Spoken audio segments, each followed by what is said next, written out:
پیرۆزبایی لەو گەڵە پیرۆزەی دەکەم لەسەر گردە بە شەرەفەکانیش ها ئەوانەی کەوا دەیانەوێ ملت خۆشەویست بیلایەن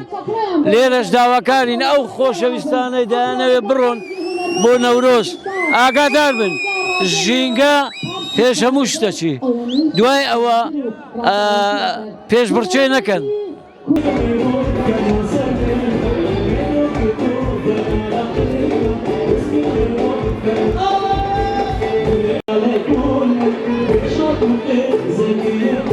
پیرۆزبایی نەورۆزی لە هەر چار پارچەی کوردستان دەکەم کورد لە هەر جێیەکی پیرۆزبایی خۆمان لێ دەکەین ئەوڕۆکە لە شاری هەولێرە ئەو فیستیڤاڵە لە پارچە شانەدەرە بە بۆنەی نەورۆزێ دەستخۆشیە لێ دەکەم و چاوی یەک بە یەکتا ماز دەکەم نەورۆزیش ئادار و بەهار زۆر زۆر خۆشە ئینشاڵڵا پیرۆزبایی لە هەموو کوردەچی دەکەم بەڕاستی ئەوڕۆکە پارچە شانەدەر یعنی زممەی دێ لەگە خەرچی لەگە گەنجی هەولێرێ لەگە شاری هەولێرێ و چاوی هەمووی ماز دەکەم ڕێز و ئەحترامم لە بۆ هەر چار پارچەی کوردستانیە نەورۆز یعنی ماجی ئادار و نەورۆز و بوار و خۆش.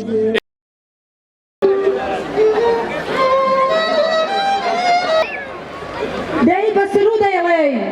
دەستی شمان بەرزەکەینەوە چەپڵە لێ دەی بەم